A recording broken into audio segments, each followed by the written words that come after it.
आज हम एक नए टॉपिक के बारे में जानेंगे जो क्लास 8 का चैप्टर है वस्त्र उद्योग। वस्त्र उद्योग इस चैप्टर में क्या है देखिए, ज्योग्राफी का चैप्टर है वस्त्र उद्योग। नीलम अपनी माँ और पिताजी के साथ बाजार आए थे। नीलम अपनी माँ और पिताजी के साथ बाजार आए थे। इसने कहा देखिए, उन्हें कपड़े खरीदने थे। उन्हें क्या करने थे? कपड़े खरीदने थे।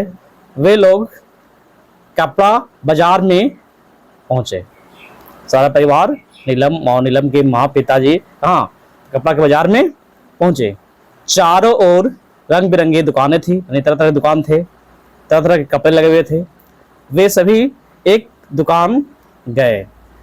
वे सभी कहाँ? एक दुकान गए और माँ ने दुकानदार से क्या कहे? साड़ियाँ दिखाने को कहे कि साड़ियाँ दिखाइए, जो भी है तरह तरह की साड़ी दिखाइए। दुकानदार ने पूछा कैसी साड़ियाँ दिखाऊं? बनारसी साड़ी कि सूती साड़ी कि सिल्क साड़ी या कांजीवरम साड़ी या शिफॉन या कोटा या पोचमपल्ली साड़ी या संबलपुरी साड़ी या बांधनी या मणिपुरी या गढ़वाले या जामदानी या फिर कोसा सिल्क वाला या नीलम दंग वाला, किस तरह का साड़ी दिखाऊं? ये दुकानदार साहब ने पूछा कि साहब किस प्रकार का साड़ी दिखाया जाए। अब देखिए, साड़ी विभिन्न प्रकार के यहाँ दिया गया है, तो सभी का क्वालिटी, सभी का बनावट, सभी का अलग अलग पदार्थ का बना होना, इस कारण से साड़ी क्या है? सभी भिन्न भिन्न है, अलग अलग है, अलग अलग राज्य का भी है पहनावा ओढ़ावा जो आपको दिया गया है। और सब साड़ी, तो कौन सा साड़ी दिखाया जाए? साड़ी के इतने प्रकार कौन कहते हैं? नीलम की माँ। साड़ी के इतने प्रकार, इतना तरह की साड़ी।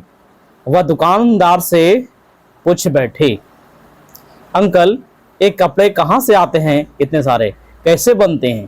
दुकानदार हंस पड़ा। अब बोलता है, बेटी कपड़े अलग अलग तरीके से बनते हैं। कपड़े कैसे बनते हैं? अलग अलग तरीके से बनते हैं। पहले तो ढाका का मलमल, ढाका किसकी राजधानी है? बांग्लादेश की, बांग्लादेश राजधानी ढाका। तो पहले ढाका का मलमल, मसूलीपट्टनम की छिट साड़ी, सूरत का बड़ोदरा की सुनहरी जरी साड़ी, लखनऊ का कैसा? तो चिकन और गुणवत्ता वाला और डिजाइन के लिए प्रसिद्ध था ये सब साड़ी। ये सब शहर का है। कपड़े हाथों से बने होते हैं। कपड़े किससे बनते हैं?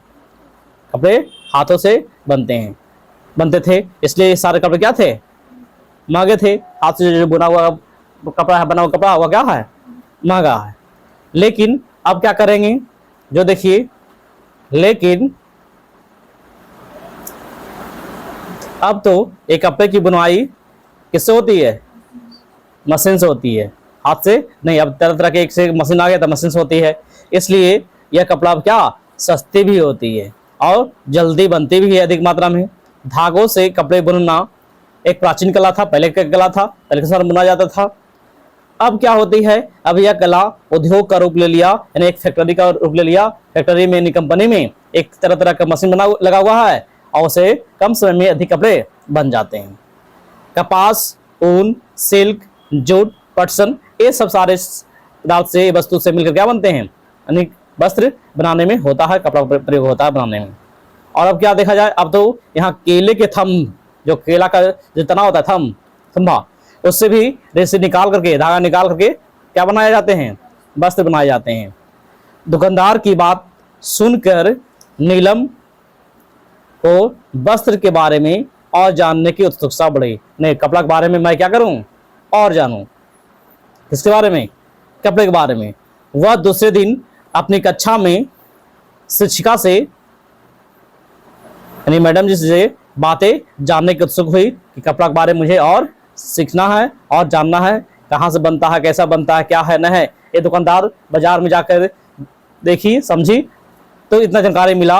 और इसके पास और जानकारी जानने की इच्छा हुई, जो अब विद्यालय में जाकर मैडम जी से पूछेगी। कौन पूछेंगे? नीलम। अगले दिन उसने अपनी वर्ग शिक्षिका यानी क्लास टीचर से पूछती है, मैडम वस्त्र उद्योग के बारे में कुछ बताइए। किसके बारे में? वस्त्र उद्योग के बारे में। और हमारा चैप्टर क्या है? वस्त्र उद्योग है। मैडम मुस्कुरा कर कहा, कपड़ों की बुनाई कैसे होती है? टेक्सटाइल कहलाते हैं। जो कपड़ा की बुनाई होती है उसको क्या कहते हैं? टेक्सटाइल। याद रखिएगा, एग्जाम पूछा जाएगा। कपड़ों की बुनाई को क्या कहते हैं? तो टेक्सटाइल कहते हैं। आज से 250 वर्ष पहले यानी 250 वर्ष पहले कपड़ों की बुनाई किससे होती थी? तो करघे से और हाथ से होती थी। मशीन में एक छोटा मशीन था करघा, नहीं तो हाथ से बुनाई होता था। लेकिन बाद में बिजली से लाइन से करघे को चलाया जाने लगा, और उसके बाद धीरे धीरे क्या हो गया? कई मशीनें आ गया। जैसे जैसे खोज होते गया वैसे वैसे एक से एक तरह का मशीन आ गया, जिससे कपड़ा बुनना आसान हो गया। कपड़ा बुनना क्या हो गया? आसान। लागत भी कम हो गई, यानी पूंजी भी कम लगता था। फलता क्या हुआ? मांग बढ़ गई कपड़े की। फिर वस्त्र बुनने की गतिविधि यानी क्रियाकलाप ने उद्योग का रूप ले लिया, यानी फैक्ट्री का उपयोग ले लिया उद्योग का। अब तो कई टेक्सटाइल कंपनियां जो देखने को मिलता है कि कई टेक्सटाइल कंपनी जो है वह कंपनियों के विज्ञापन देखने को मिलते हैं, यानी प्रचार प्रसार कि एक कंपनी में लड़का लड़की का डिमांड है काम करने के लिए, एक कंपनी में ऐसा ऐसा कपड़ा बनता है, ये कपड़ा बन गया तो उसको प्रचार प्रसार के लिए लगाया जाता है, ताकि एक कंपनी से बहुत सारे लोग लेकर जाए और बेचे। 19वीं सदी में देखा जाए तो हमारे देश से क्या होता है? जूट और कपास एक क्या है? एक तरह का रेशा वाला पदार्थ है। जूट और कपास तथा रुई की गांठें क्या होती थी? नीलामी के माध्यम से। नीलामी मतलब कि कहीं थोक बिक रही है उसकी बोली लगती थी, कितना हजार में कितना हजार में बिकेगा, वह नीलामी के माध्यम से खरीद कर विदेशों में ले जाया जाता था। अपना देश में कहाँ? विदेश में, क्योंकि कपड़ा विदेश से बन के आता था पहले, और फिर वहां से कपड़ा बनकर यहाँ भेजा जाता था। यहाँ से वस्तु सस्ता में गया, वहां से कपड़ा बनकर आते आते क्या हो गया? महंगा हो गया। बहुत तरह का कैट टैक्स लग जाता था। इस कारण से मशीन वाले कपड़े क्या हो जाते थे? यहाँ महंगा हो जाता था। और क्या है? अपने देश में क्या होता है? पहला मिल कब स्थापित हुआ? तो 1818 ईस्वी में। कहाँ हुआ? कलकत्ता में। लेकिन असल में देखा जाए तो कामयाबी 1854 में मिली। 1818 में स्टार्ट हुआ, लेकिन बहुत सारे लोग नए जानकारी था, और कंपनी स्थापित हुई तो उसको चलाना कैसे है, किस प्रकार से चलेगा, तरह तरह की समस्या आते आते झेलते झेलते नया नया मशीन को बारे में होते होते, लेकिन पूर्ण रूप से कपड़ा अच्छी तरह से बनने का स्टार्ट कब से हुआ? 1854 में, जब मुंबई में कपड़े की मिल लगाए गए। कहाँ लगाए गए? मुंबई में कपड़ा की मिल लगा, लेकिन पहले लगा था कहाँ? कलकत्ता में। कब? 1818 ईस्वी में। और क्या हुआ वो देखिए, महाराष्ट्र में, फिर गुजरात में लगा, फिर राजस्थान में लगा, फिर बंगाल में। जैसे जैसे विकास होते गया, जानने लोग सीखते गए, जानते गए, अपना अपना पंजीपति लोग क्या फैक्ट्री स्थापित करते गए ये सब शहर में, और अलग अलग किस्म के कपड़े की मिलें लग गई, यानी कपड़ा बनाने का अलग अलग किस्म के मशीन स्थापित हो गई। अब देखिए क्या है? आधुनिक सूती वस्त्र उद्योग। आधुनिक समय में जो सूती वस्त्र है, सूती कपड़ा का उद्योग है, फैक्ट्री जो है, उससे वस्त्र बनाने का, कपड़े बनाने की प्रक्रिया कई स्तर से गुजरती है। बहुत सारा स्तर से गुजरना पड़ता है, नहीं बहुत तरीका से क्रियाकलाप होने के बाद वह बनती है, इतना आसान से नहीं बनती है। नेक्स्ट आगे है मशीनों द्वारा। किसके द्वारा? तो मशीनों द्वारा कपास से पहले क्या होता है? बीज को निकाला जाता है, निकालते हैं। जो आपको पूछा जाएगा कपास से बीज का निकालना क्या कहलाती है? तो गिनिंग कहलाती है। क्या है? गिनिंग। मशीन से कपास के बीज को निकालना पहले गिनिंग कहलाती है, क्योंकि कपास में उसका बीज भी है। इसके बाद क्या होती है? उसके बाद कपास को इकट्ठा करके गांठ तैयार किया जाता है, यानी ढेर सारा मात्रा में एक जगह बांध कर रखा जाता है, गांठ तैयार किया जाता है। गांठों द्वारा फिर क्या करते हैं? तो गांठों द्वारा कपास के धागे बनाए जाते हैं। जो लुंडी है या गांठ है उस द्वारा फिर क्या बनेगा? धागा बनेगा। फिर क्या होगा? धागा की सहायता से फिर मशीन में जाएगा, और मशीन के द्वारा कपड़ा तैयार होगा। जो इतनी प्रक्रिया होने के बाद कपड़ा तैयार होती है। अब नीलम क्या कर रही है? चुपचाप सुनती जा रही है। शिक्षिका ने आगे क्या बताती है कि वस्त्र उद्योग को हम दो आधार पर बांटते हैं। किसको आ सकता है कि वस्त्र उद्योग को कितने भाग में बांटते हैं? तो दो भाग में बांटते हैं। मशीन से कपास के बीज निकालना क्या कहलाती है? गिनिंग कहलाती है। कच्चे माल यानी कच्चे वस्तु के आधार पर, एक तैयार माल के आधार पर। क्या भाग में? वस्त्र उद्योग दो भाग में, एक कच्चे वस्तु यानी कच्चे माल के आधार पर, दूसरा तैयार कपड़ा लत्ता बन गया यानी तैयार माल के आधार पर, यानी वस्त्र उद्योग दो भाग में बांटा जाता है। वस्त्र उद्योग के लिए कच्चा माल कहाँ कहाँ से आता है? एक कौन पूछती है? नीलम। ये वस्त्र उद्योग बनेगा, कपड़ा बनेगा तो कच्चा वस्तु, कच्चा माल जो जूट है, कपास है, पटसन है, सब कहाँ से आता है? तो इसके बारे में आगे देखिए कहाँ कहाँ से ये सारे पदार्थ व्यवस्था किए जाते हैं, किस किस राशि लाए जाते हैं, उस सब बारे में जानना। क्या बताती है? रेशे से, यानी रेशे मतलब धागे से वस्त्र उद्योग के कच्चे माल हैं। रेशे यानी धागा से क्या होता है? वस्त्र उद्योग जो है, रेशा क्या कच्चा वस्तु है, कच्चे माल से तैयार होता है। और ये रेशा जो होते हैं वह रेशा प्राकृतिक भी हो सकता है यानी खुद बना हुआ, या प्राकृतिक हो सकता है। प्राकृतिक में जिससे क्या हो गया? खुद बना हुआ मतलब भेड़ बकरियों द्वारा तैयार आदमी बनाता है? नहीं, भेड़ बकरी के द्वारा जो तैयार होती है प्रकृति के द्वारा होता है। जो उसका बाल होता है, रेशा यानी बाल से ऊन, उन्होंने होता है उसके शरीर में, भेड़ बकरिया में बाल होते हैं या ऊन होते हैं। फिर कोकून से सिल्क तैयार किया जाता है, पौधे से कपास या जूट तैयार किया जाता है। तब ये सब सारे चीज जो हमारे आए प्राकृतिक रेशा। कौन आए? प्राकृतिक रेशा यानी ऊन हमारा क्या हो गया? भेड़ बकरियों द्वारा ऊन हमारा जो तैयार हो रहा है प्राकृतिक, कोकून से सिल्क जो तैयार हो रही है प्राकृतिक, पौधे से कपास जूट का जो धागा तैयार होगा क्या है? प्राकृतिक। अब है कुछ रेशे मानव निर्मित होते हैं। मानव निर्मित यानी मनुष्य के द्वारा तैयार किया गया होते हैं। इसमें क्या आते हैं? जैसे आपको नायलॉन आ गया, पॉलिस्टर आ गया, फिर आपको एक्रिलियम आ गया या रेयॉन आ गया। ये सब सारे मनुष्य ने क्या किए हैं? अपने तकनीक बुद्धि से नए धागे का निर्माण किए हैं। अब आगे क्या है जो देखिए, ये सब ऐसे ही दिया गया है पढ़ने के लिए। बस क्या क्या चल रही है ये सब कहता है वो कपास ही से बनते हैं। सारे कपड़े किससे बनते हैं? कपास से बनते हैं। तो इधर भी चर्चा वही हो रही है। हाँ बिल्कुल सही है। सूती वस्त्रों का उद्योग कपास के उत्पादन से ही जुड़ा हुआ है। जो सूती वस्त्र है, सूती कपड़ा है, किससे जुड़ा हुआ है? कपास के उत्पादन से ही जुड़ा हुआ है, क्योंकि कपास होगा तो हमारा सूती वस्त्र यानी कपड़ा बनेगा।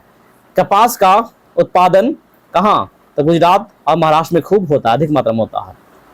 याद रखिएगा, कपास का उत्पादन अधिक मात्रा में कहाँ होती है? तो गुजरात में और महाराष्ट्र में, क्योंकि वहाँ मिट्टी और आर्द्रता यानी नमी, मिट्टी और नमी कारण वहाँ उसके उत्पादन में अनुकूल है। यानी कपास और जूट का जो है, कपास का उत्पादन जो है, कपास का उत्पादन सबसे ज्यादा कहाँ होती है? गुजरात में और महाराष्ट्र में। क्यों होती है? क्योंकि वहाँ की मिट्टी जो है, मिट्टी में देखा जाए तो मिट्टी, वहाँ की जो मिट्टी है उसकी आर्द्रता और उसके उस राज्य के अनुसार उसके अनुकूल है, जिस कारण से वहाँ क्या होते हैं? कपास होते हैं। इसलिए वहाँ सूती कपड़ों की मिलें हैं, बहुत बड़ी बड़ी मिलें हैं, अधिक मात्रा में मिलें हैं। क्योंकि जहाँ कच्चा वस्तु मिलता है वहाँ मिल स्थापित होना ही होना है, क्योंकि आसानी से कच्चा वस्तु मिल जाएगा तो उस मिल में तैयार भी हो जाएगी, और फिर वहाँ से जहाँ जहाँ मांग होगा वहाँ कपड़ा या वस्तुएं भेजी जाती है। अब है कि मिल हम स्थापित करती है कोई और शहर में, और कच्चा वस्तु है उत्पादन होता है कहीं और शहर में, तब वहाँ से लाना ढोना क्या समय की बर्बादी होती है, ज्यादा खर्च बैठता है। इसलिए मिल कहाँ स्थापित हो जाती है? जहाँ कच्चा वस्तु जिस राज्य में होती है, जहाँ होती है उसके आसपास।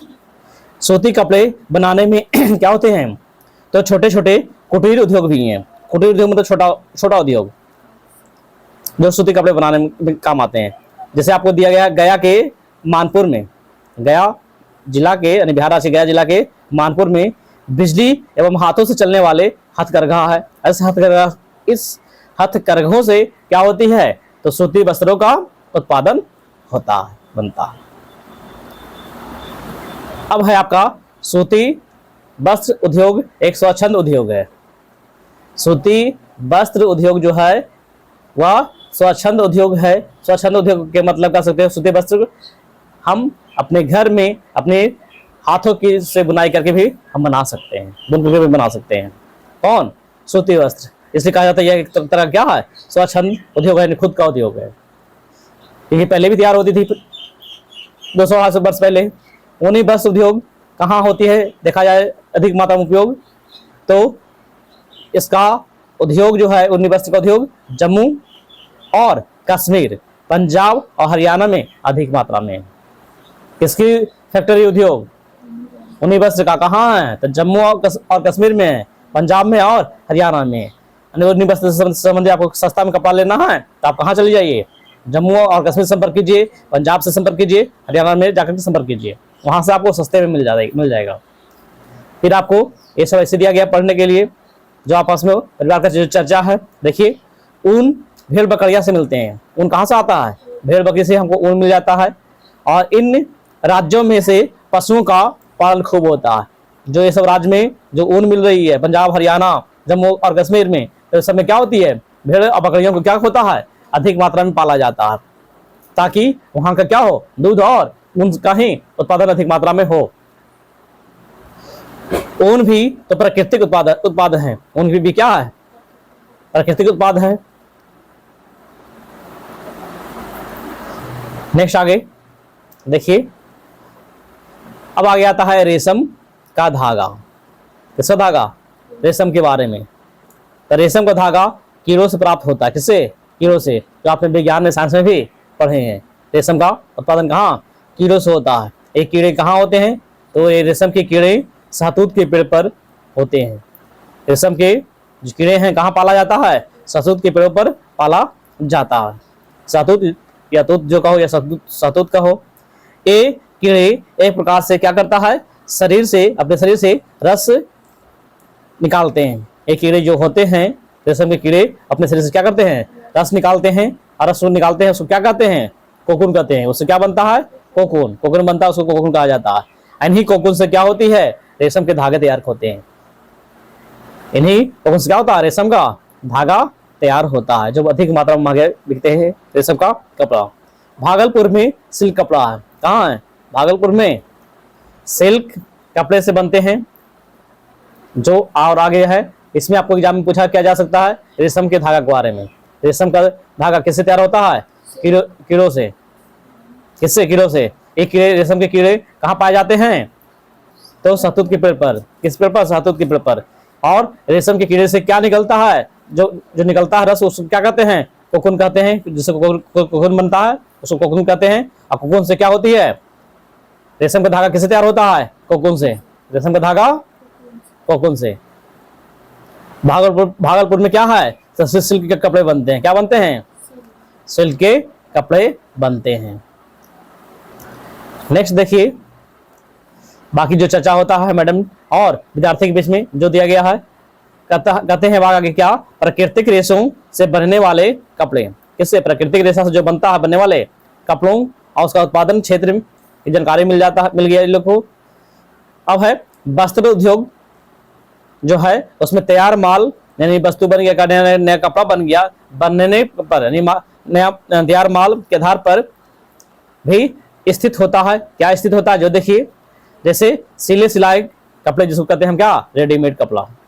वस्त्र उद्योग में क्या हो गया, तैयार माल होगी के आधार पर। अब उसका जो कपड़ा बना उसका क्या होगा, जो कपड़ा है वो क्या है, रेडीमेड है, बुना उना के सिया के क्या हो गया, तैयार हो गया। उसको क्या कहेंगे, रेडीमेड कपड़ा है, उसको क्या कहेंगे, वस्त्र उद्योग कहेंगे। क्या कहेंगे, वस्त्र उद्योग कहेंगे। इसमें वस्त्रों को काट कर, वस्त्र कपड़ों को काट कर, सिलकर, तैयार करके बाजार में उपलब्ध करा दिया जाता है। रेडीमेड कपड़ा क्या होती है, कैसे आता है, तो उसको वस्त्र को, कपड़े को जो बुना जाता है उसको काट कर, सिल कर तैयार किया जाता है, फिर मार्केट में, दुकान में पहुंचा दिया जाता है। जैसे आपको आ गया दिल्ली, मुंबई, कोलकाता, लुधियाना, ये सब जो है सारे वस्त्र उद्योग के बड़े पैमाने हैं, जो आपको इस सब शहर में आपका सस्ते में कपड़े, रेडीमेड कपड़ा मिल जाएगा, क्योंकि वहां क्या है, उद्योग है, फैक्ट्री है। कमीज और पैंट बनाने वाले कुछ महत्वपूर्ण ब्रांड, अनेक कंपनी के ब्रांड, जैसे पीटर इंग्लैंड, रेमंड, कॉटन, कॉटरी, लेविस, फैब, ये सब, फैब इंडिया, ये सब क्या है, ब्रांड का नाम है। क्या नाम है, कपड़े के ब्रांड का नाम, कपड़े के ब्रांड के नाम से गाड़ी होता ना, कौन सा कंपनी गाड़ी ले रहे हैं, कौन सा मोबाइल ले रहे हैं, उस तरह ये ब्रांड है। कपड़े हैं, कपड़े का ब्रांड जो सिले सिलाए मिलते हैं। और शहर से, गांव से शहर की ओर जब जाते हैं तो लोग इसी कंपनी में, बहुत सारे लोग कपड़े कंपनी में काम करते हैं, कपड़े बुनने का काम, कोई आपको कपड़े सिलने का काम करते, रेडीमेड कपड़े तैयार किए जाते हैं। अब देखते हैं पूजा के अवसर पर, ईद या पूजा के अवसर पर देखा जाए तो कपड़ों की दुकानों में ऐसे सिले सिलाए कपड़े खूब मिलते हैं। सिला सिलाया यानी जिसको कहते हैं रेडीमेड कपड़ा, हमको सिलाना नहीं पड़ता है, पैसा देते हैं और अपना फिट के अनुसार से कपड़ा ले लेते हैं।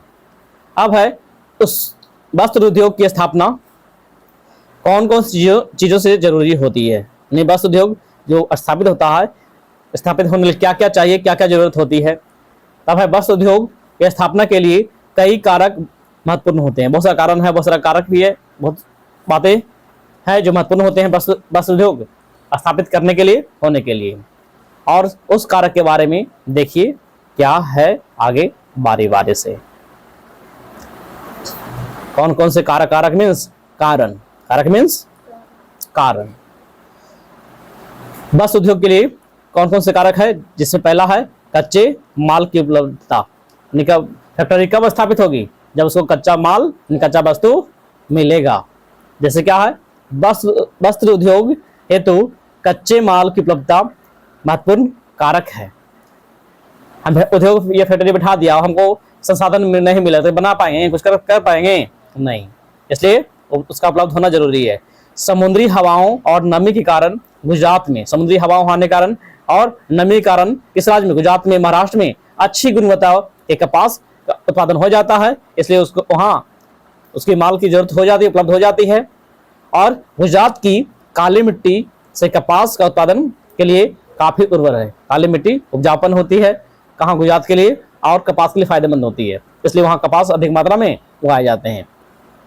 उनसे बनने वाले कंबल, स्वेटर आदि ये गर्म कपड़े जो हैं पंजाब में और कहाँ, कश्मीर और जम्मू और कश्मीर में ज्यादातर उपलब्ध होते हैं, क्योंकि वहाँ इसे जानवर पाले जाते हैं, ठंडे प्रदेश है, तो उससे ऊन प्राप्त करके कंबल और स्वेटर गर्म कपड़े बनाने का काम होती है। क्योंकि इन क्षेत्रों में भारी संख्या में क्या होते हैं, अधिक संख्या में जानवर पाए जाते हैं। ठंडे प्रदेश है, उस प्रदेश में जानवर के बाल कैसे होंगे, अधिक मात्रा में होंगे, बड़े बड़े होंगे, ऊन भी अधिक मात्रा में मिल जाता है। नेक्स्ट है परिवहन की सुविधा। परिवहन मतलब आवागमन, वहां से कच्चे माल की वस्तु को लाने में साधन की व्यवस्था होना चाहिए, और जब वस्तु तैयार हो जाता है तो कहीं दूसरी जगह भेजने के लिए, बेचने के लिए भी हमें जरूरत होती है।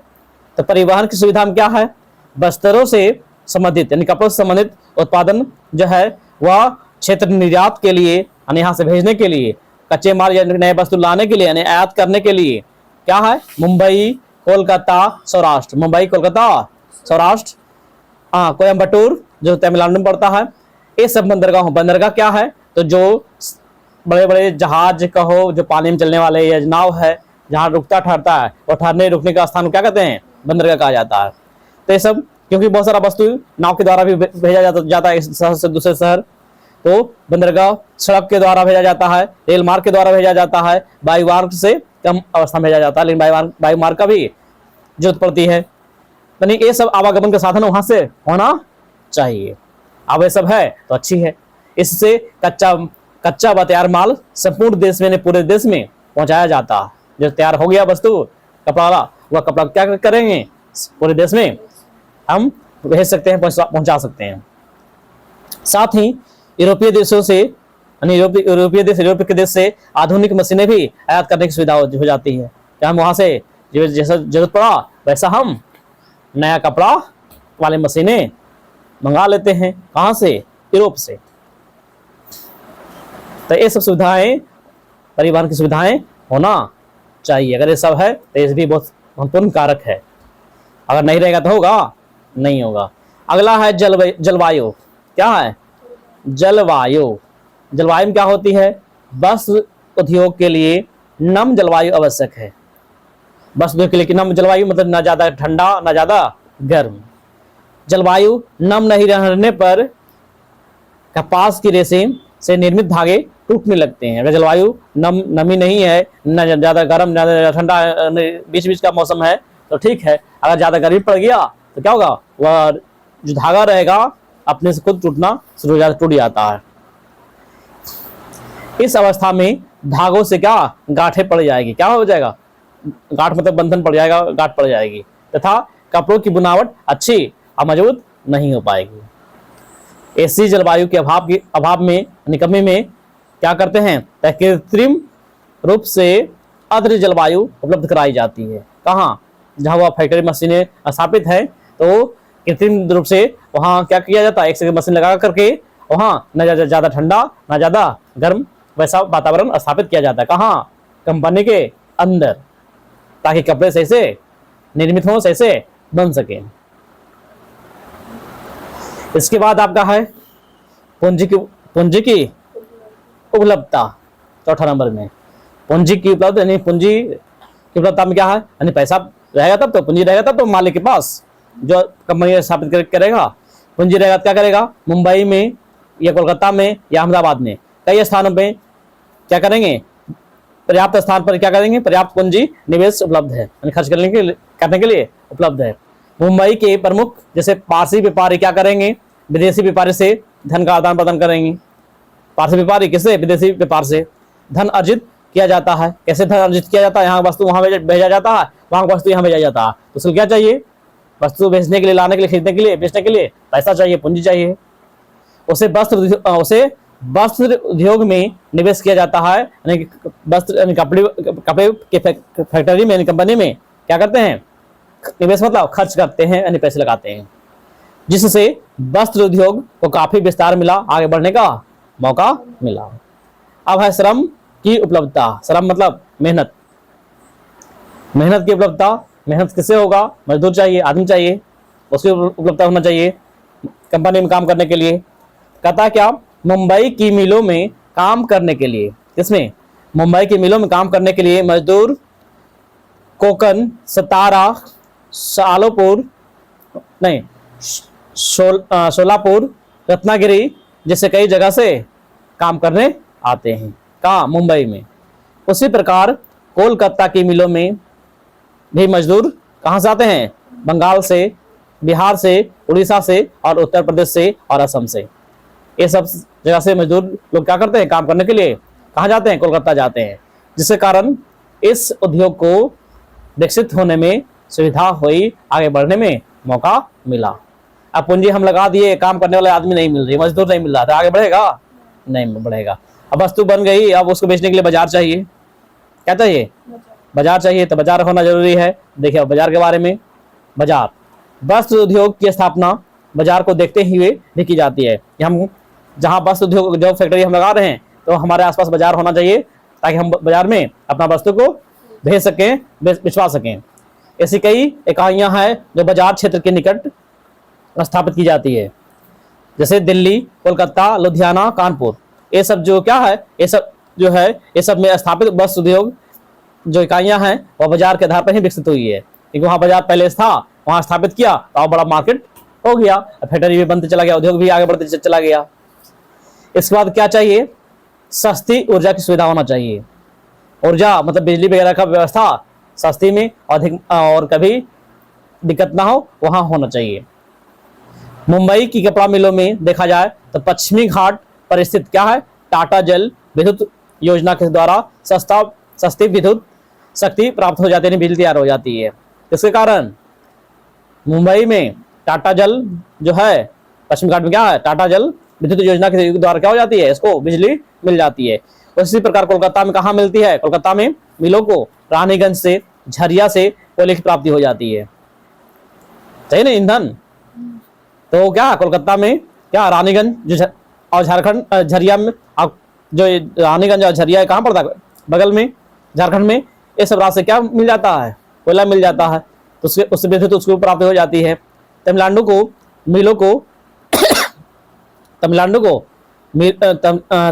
मिलों को क्या कहा जाता है, पायकारा जल विद्युत योजना के द्वारा सस्ती बिजली प्राप्त होती है।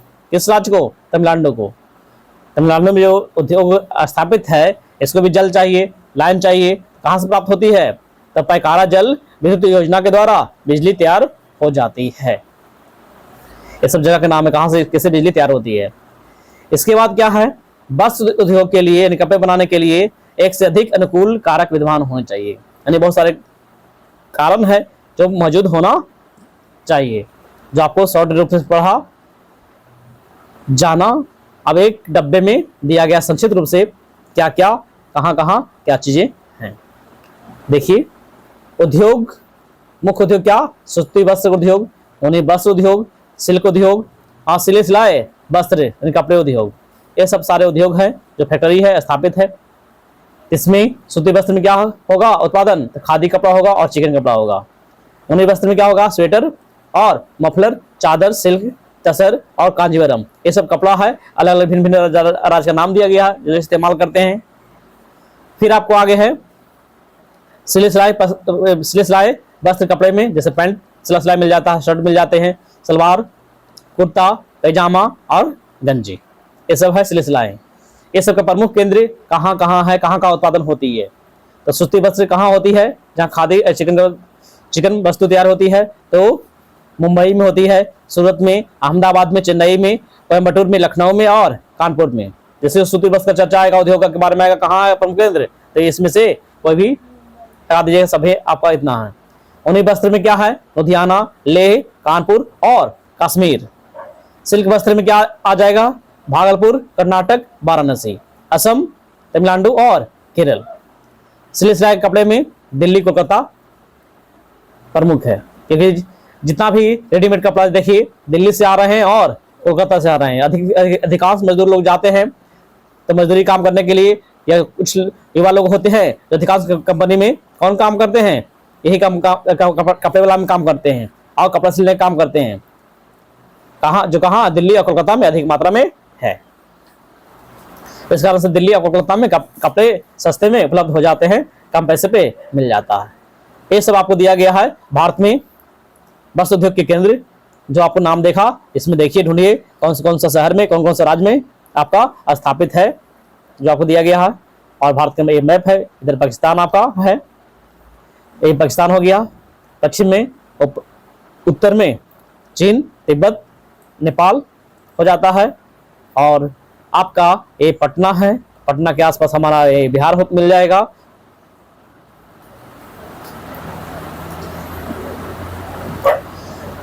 इधर आपको अरब सागर, बंगाल की खाड़ी, नीचे श्रीलंका, हिंद महासागर। तो आप भारत की भी चौहद्दी आप जानते हैं। इधर आपको पूरब में क्या हो जाती है, बंगाल खाड़ी, ऊपर आपने क्या देखा, नेपाल, और क्या देखा, नेपाल और तिब्बत, चीन।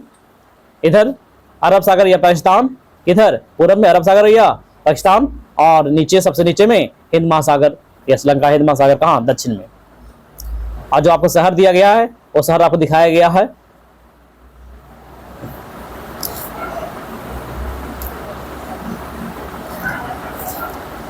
नेक्स्ट आगे देखिए,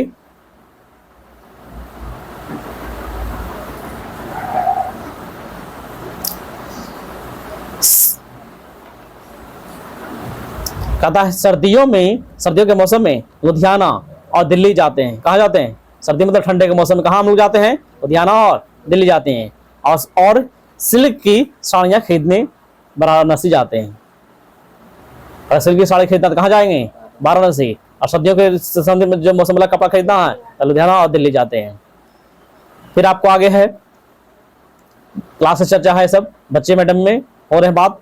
वस्त्र उद्योग में देखा जाए तो काफी लोगों का रोजगार मिलता है ना, रोजगार, अधिक लोग का काम चाहिए, बहुत मजदूर लोग का काम इसमें मिल जाता है, लोग काम करते हैं, कमाते हैं, रोजी रोटी चलाते हैं। सूती रेशे विश्व व्यापार, जो सूती रेशा है हमारा क्या विश्व में, पूरे संसार में भर में व्यापार होती है, खरीद बिक्री होती है, जो हमारे देश की भागीदारी महत्वपूर्ण है। कैसे है, क्योंकि सूती वस्त्र का निर्माण सबसे अधिक मात्रा में शुरू से हमारे भारत में होती आई है, स्थापित होती आई है, इसलिए हमारे देश में भी, हमारे देश के कपड़े बाहर भी बेचे जाते हैं। यहाँ कुल अंतर्राष्ट्रीय व्यापार लगभग 1/4 भाग है। कितने भाग है, अंतर्राष्ट्रीय व्यापार मतलब कि हमारे देश से दूसरे देश से जो व्यापार होती है, खरीद बिक्री होती है, जिसमें से 1/4 भाग क्या है, भारत की है। 3 भाग अपने देश में व्यापार होती है, 1 भाग कहाँ होती है, विदेशों से व्यापार किया जाता है, दूसरे देशों से व्यापार किया जाता है। भारत में कपड़े का उत्पादन लगातार बढ़ता जा रहा है। देखा जाए तो 1950 से 51 में 4 अरब वर्ग मीटर कपड़ा तैयार किया गया था। क्या 1950 से 51 में 4 अरब वर्ग मीटर कपड़ा, जो अब 34 वर्ग मीटर कपड़ा हो गया है अब। और ये तो बहुत बड़े बुक है, अब तो और ज़्यादा बढ़ गई होगी।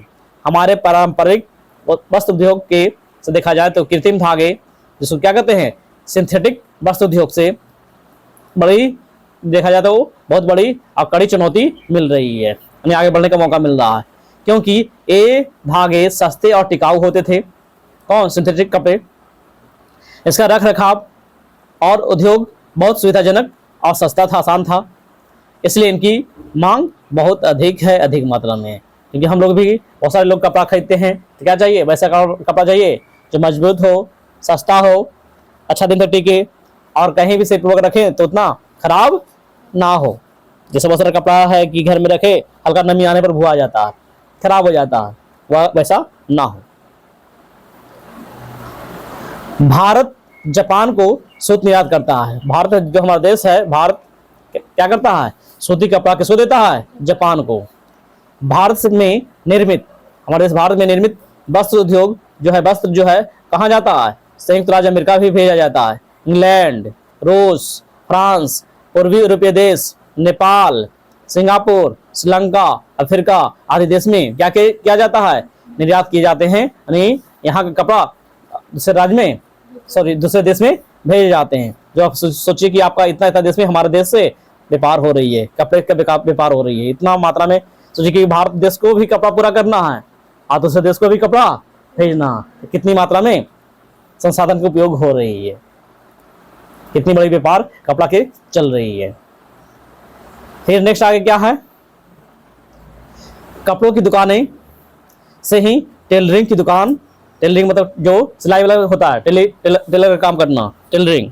तो कपड़ों की दुकानों से ही टेलरिंग की दुकान का भी व्यवसाय जुड़ा हुआ है, क्योंकि कपड़ा मिलेगा तो कपड़ा बिकेगा तो हाँ सिलाई भी होगी, फिर बटन लगने का काम होगा, फिर सिलाई मशीन क्या होगा, सिलाई मशीन का निर्माण होगा, कारखाना स्थापित होगा, फिर कपड़ा तरह तरह के बनेंगे। कपड़ों की वजह से ही लगे हैं, अगर कपड़ा नहीं उत्पादन होता तो ये सब इतना व्यवस्था होता, इतना उद्योग खुलता नहीं खुलता।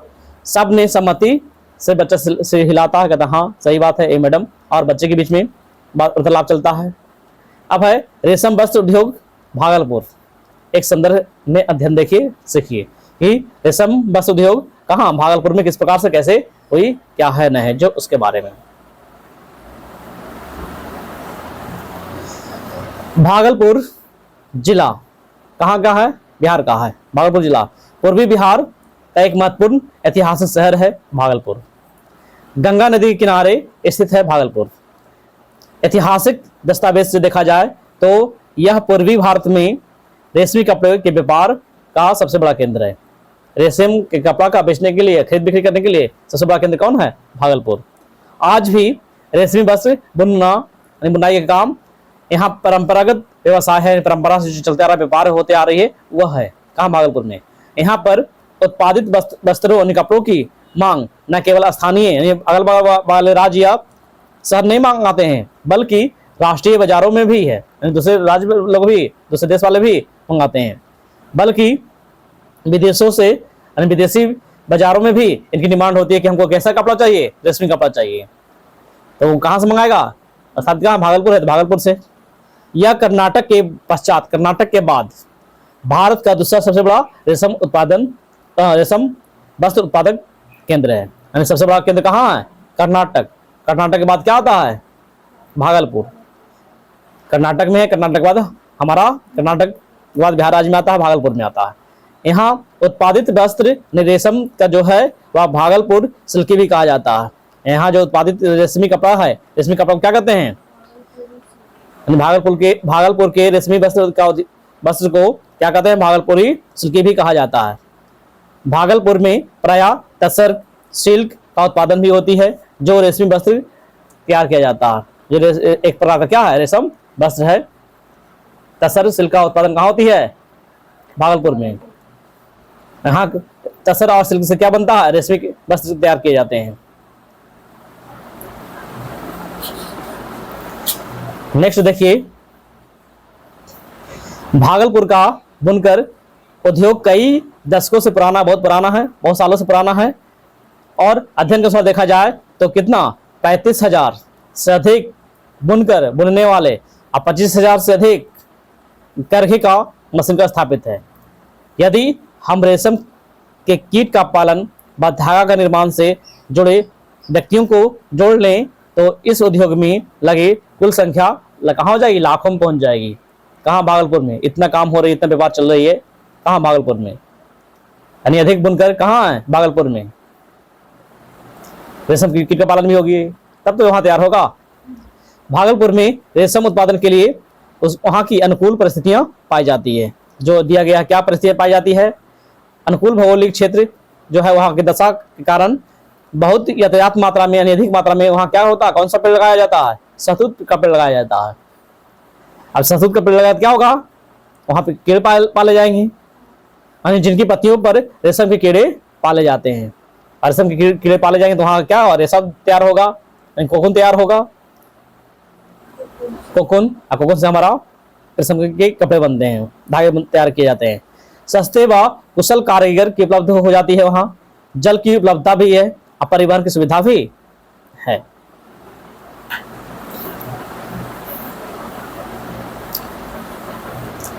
नेक्स्ट देखिए, रेशम के बारे में। रेशम तैयार होता कैसे है? तो रेशम का उत्पादन रेशम के कीड़ों के द्वारा किया जाता है, जो वास्तव में यानी हकीकत में उनके शरीर से निकलने वाला रस को क्या कहते हैं? कोकून कहते हैं। यह रस यानी कोकून उनके शरीर के चारों ओर लिपटता जाता है। शरीर के चारों क्या हो जाता है? अंदर में कीड़े रहते हैं, चारों ओर लिपटता जाता है। फिर लास्ट में यह रस सूख कर उसके शरीर पर धागे की तरह चिपक जाता है, रस्सी की तरह चिपक जाता है। इन धागों के लिपटे रेशम के कीड़ों को क्या कहते हैं? कोकून कहते हैं, जिन्हें पानी में उबाल कर गर्म करके और धागों को अलग कर लिया जाता है, धागों को निकाल लेते हैं गर्म करके। इस प्रकार से हमारा रेशम का धागा प्राप्त होती है। अब कहता है ऐसी परिस्थिति में क्या है? तो भागलपुर का रेशम का उद्योग खराब दशा से गुजर रहा है। अभी की स्थिति में वहां का अनुकूल परिस्थिति क्या है? कुछ खराब होगा। और ऐसे उद्योग में देखा जाए तो क्या क्या चुनौतियां इसके बीच में आती है, क्या क्या मुसीबत आता है इस उद्योग में, जो देखिए क्या क्या झेलना पड़ता है। बुनकर को उत्पादन का उचित मूल्य ना मिल पाता है, काम करने वाले को पैसा उचित मिलना चाहिए, वेतन। सार्वजनिक ऋण व्यवस्था के अभाव, यानी वहाँ सार्वजनिक स्तर पर वहाँ उसको यानी जो उद्योग वाले हैं या फैक्ट्री वाले हैं उनको ऋण या उन्हें और आगे बढ़ाने के लिए यानी कर्ज की व्यवस्था नहीं, यानी ऋण वगैरह नहीं मिल पाती है। और साहूकार जो है वो अधिक ब्याज लेता है, इस कारण से ले पाना मुश्किल है। अगर ले रखेंगे कैसे करेंगे, ज़्यादा मेरा कर्ज हो जाएगा, सूदी बढ़ते चला जाएगा। तो बिचौलियाँ अधिक मात्रा में है, वहाँ बिचौलियाँ लोग क्या करती है? मुनाफाखोरी अधिक, यानी मुनाफा कमाने के लिए अधिक लगी रहती है, यानी पैसे दें उससे हमको शुद्धि ज़्यादा हो। सरकारी संरक्षण का अभाव है, यानी सरकारी व्यवस्था वहाँ सुधार के लिए नहीं है। बुनकरों का दूसरे व्यवसाय की और आकर्षण हो रही है। जो वहाँ से कोकून से जो बुनकर हैं, रेशम के कीड़े से धागा से जो वस्त्र बन रहे हैं, अब वहाँ के मजदूर लोग कहीं दूसरे काम में क्यों करने जा रहे हैं? क्योंकि वहाँ वेतन कम मिलती है, काम अधिक करने पड़ते हैं, उससे ज़्यादा आमदनी कहीं दूसरे काम में होती है, तो मजदूर वहाँ छोड़ करके दूसरे काम करने के लिए लगे हुए हैं और जा रहे हैं। ये सब समस्या आ रही है भागलपुर में। अब क्या है जो देखिए, इन सब कठिनाई में देखा जाए तो राज्य सरकार इस उद्योग को पुनः सुदृढ़ करने के लिए, पुनः अच्छी करने के लिए, फिर से मजबूत करने के लिए भरपूर प्रयास कर रही है। जब समस्या बीत रही है, हो रही है तब। अब है वस्त्र उद्योग का मुख्य केंद्र कहाँ? अहमदाबाद। वस्त्र उद्योग का मुख्य केंद्र कहाँ? अहमदाबाद के बारे में। तो अहमदाबाद जो है वह अग्रणी मुंबई के बाद देश का दूसरा महत्वपूर्ण वस्त्र उद्योग है। कौन? अहमदाबाद। जो आपका अहमदाबाद है किसके बाद है? अहमदाबाद जो है गुजरात राज्य का अग्रणी, गुजरात राज्य के आगे, मुंबई के बाद, गुजरात के आगे मुंबई शहर के बाद कौन आती है? अहमदाबाद आता है दूसरा स्थान पर। वस्त्र उद्योग में सबसे आगे इतना है। और वस्त्र उद्योग के कारण देखिए कंपटीशन एग्जाम में भी पूछा जाता है, जो बातें आपको यहाँ दी गई है। वस्त्र उद्योग का केंद्र है। यहाँ पर सूती, पॉलिस्टर कपड़ा के साथ साथ नए नए कपड़े का व्यापार भी होती है, बनाया जाता है, बेचा जाता है। और है अहमदाबाद में वस्त्र उद्योग में देखा जाता है, कुटीर उद्योग भी लगी हुई है, लघु उद्योग भी लगा हुआ है और बड़े पैमाने पर उद्योग स्थापित हो रही है। यहाँ कहाँ, अहमदाबाद में लगभग 250 बड़े वस्त्र उद्योग, वस्त्र कंपनियां और उत्पादक इकाइयां लगी हुई है। इसीलिए अहमदाबाद को क्या कहा जाता है, भारत का मैनचेस्टर कहा जाता है। यानी कपड़े का उत्पादन में अधिक मात्रा में होने कारण, एक से कंपनियां स्थापित होने कारण अहमदाबाद को क्या कहते हैं, भारत का मैनचेस्टर कहते हैं। अहमदाबाद में क्या होती है, वस्त्र उद्योग।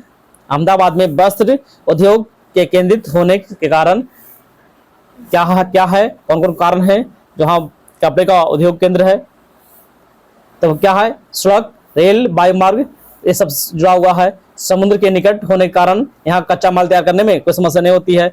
सस्ते व कुशल श्रमिक यानी मजदूर भी मिल जाते हैं। वहाँ की अनुकूल भौगोलिक दशा भी अच्छी है, उसके अनुसार, कपड़े के अनुसार वहाँ का वातावरण भी अच्छा है, मौसम भी अच्छा है। सस्ती और पर्याप्त मात्रा में वहाँ ऊर्जा भी अहमदाबाद में होने कारण ये विकास की ओर है, तरक्की की ओर है। इस कारण से भारत का मैनचेस्टर अहमदाबाद।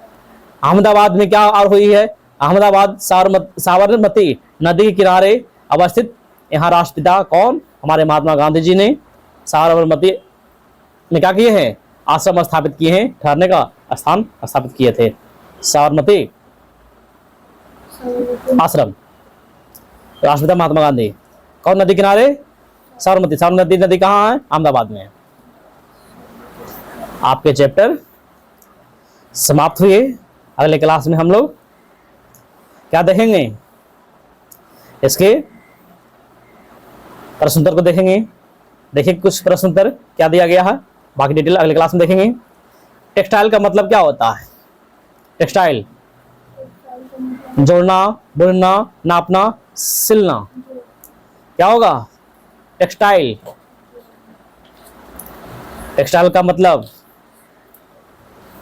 कपड़े का तैयार करना, कपड़ा तैयार करना, बुनना, जोड़ना। जो बुनाई होती है, किससे बुनाई होती है, जो बुनना हमारा क्या है, टेक्सटाइल की कहलाती है।